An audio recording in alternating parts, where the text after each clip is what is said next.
Liberdade de expressão é um direito absoluto para o relator do PL das fake news? Não. Olha, obrigado pela oportunidade da CNN, obrigado, deputado Orlando, pelo esse debate. O contraditório precisa de ser preservado sempre. E, naturalmente, se olhar para a legislação brasileira, né, os nossos códigos penal e os outros, a própria Constituição, ela já traz regras e procedimentos de comportamento. E, naturalmente, o momento das inovações, das proposições, do questionamento, nós temos que dar liberdade para que as pessoas possam atuar. Naturalmente, como eu disse, já tem os procedimentos legais para fazer punições quando tem os excessos.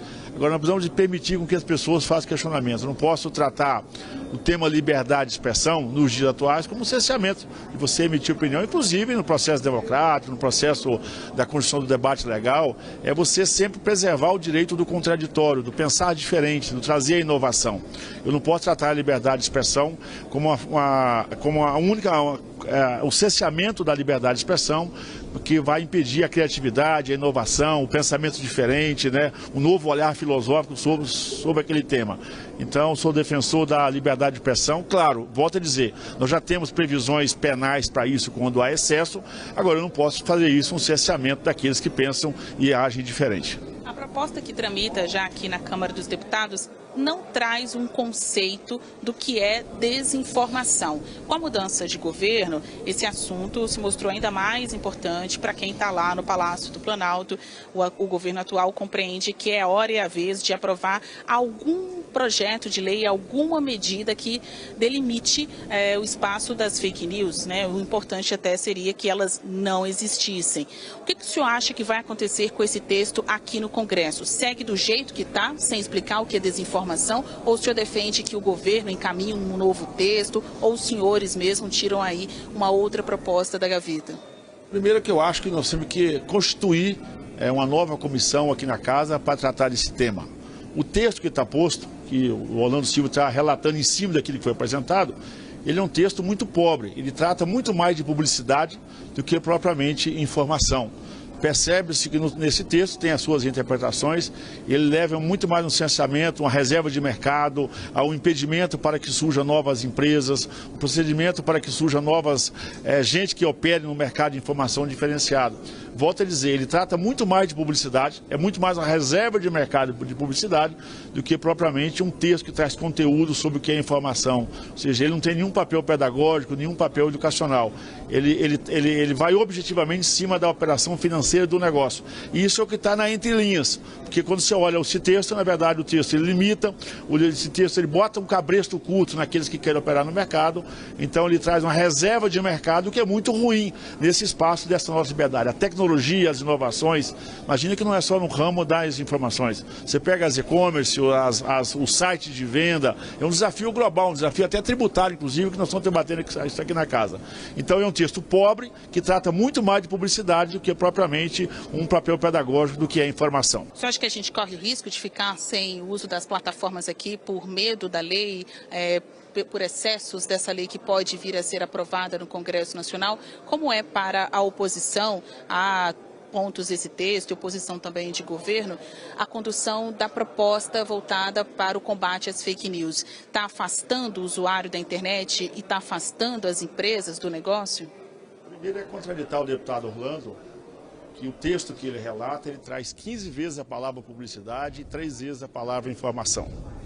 Mostra que ele, às vezes pelo tempo, pelas férias do carnaval, não tenha revisitado o texto. Segundo, que não são 10 milhões a linha de corte com que ele trata. O texto é claro, são 2 milhões. Restringe a... 2 milhões é o texto do Senado.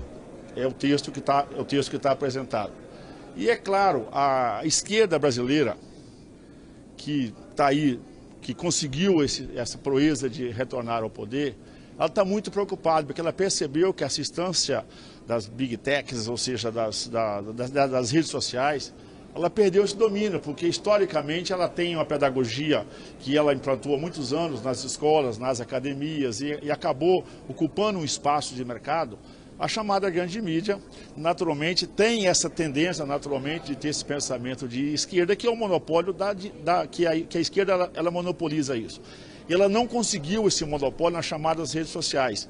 E daí ela tem dificuldade de enfrentamento. Então a ideia, naturalmente, a pressão que o atual governo de esquerda ele quer fazer, ele quer criar essas barreiras de dificuldade, porque ele percebeu que se ele não botar um freio nisso, ele dificilmente vai conseguir manter, inclusive, com as suas inverdades, com as suas mentiras. Tem que conviver, inclusive, com a maior fake news do processo eleitoral, foi aquela dita por uma grande rede, que não pôde ser contraditada, que o atual presidente Lula tinha sido absolvido dos crimes que cometeu. Você imagina, se nós não tivéssemos nas nossas redes sociais, aquilo ali teria se consolidado como uma grande verdade e não teria esse enfrentamento. Portanto, eu sou defensor, sim, temos que voltar aqui para a Câmara, é um debate polêmico, nós temos um novo parlamento, uma nova Constituição, é preciso reconstituir uma comissão aqui, é início de legislatura, 4 anos dá para a gente discutir, tramitar e aprovar esse texto ao longo do tempo, ao longo do juízo, para que tenhamos muita responsabilidade com quem pensa diferente do poder que está consolidado aí. Chegando ao finalzinho do bloco do Dois Lados, eu queria então fazer uma última pergunta para os senhores. Qual a medida certa que o Estado deve adotar para combater ou acolher, na sua avaliação, aqueles que divulgam que a Terra é plana, que cloroquina salva da Covid-19? O Lula foi absolvido dos crimes que cometeu, que a presidente Dilma não cometeu pedalada, que não teve, por exemplo, a questão da Lava Jato, que o Zé Dirceu é santo, ou seja, tem muita coisa aí, não é só olhar para o lado de cá, é olhar para o lado de lá. Portanto, eu defendo que voltar a casa é legítima representante desse tema, o parlamento tem legitimidade para tratar desse tema, é constituir uma comissão e revisitar esse tema para permitir com que esse parlamento, que foi eleito para a sociedade, agora temos 4 anos, possa revisitar esse texto e apresentar um texto digno e sério e imparcial para os brasileiros. O Congresso tem interesse em compactuar com a mentira? Mentira é relativa, assim como a verdade também é relativa. Nós precisamos de revisitar esse texto. O Congresso não é com mentira. Se nós fôssemos conviver com a mentira, é aceitar que o Lula é inocente, que o Zé Dirceu é santo, que não teve Lava Jato, que não roubaram a Petrobras, que não teve dono de sítio, que não teve mensalão. Quem não dá publicidade extrema a isso, que compactua com a mentira. O Congresso, por isso que o Congresso caçou a Dilma, por isso que o Congresso apoiou livremente a Lava Jato para a corrupção, por isso que o Congresso denunciou todos os dias aqui os desvios da Petrobras, denunciou essa parceria desse governo de esquerdas com as ditaduras da América Central. Então o Congresso é a casa do povo e tem legitimidade para tratar de todos os temas. Isso é verdade, nós temos que trazer transparência e a verdade, por isso nós também queremos trazer dentro da verdade. É importante dizer que as redes sociais foram fundamentais para que nós instalássemos a CPMI para investigar os atos criminosos do dia 8 de janeiro. CPMI é legítimo, é uma ferramenta regimental do parlamento. Nós não vamos fazer aquele circo que vocês fizeram com o Covid. Montaram a CPI do circo e não deu em nada.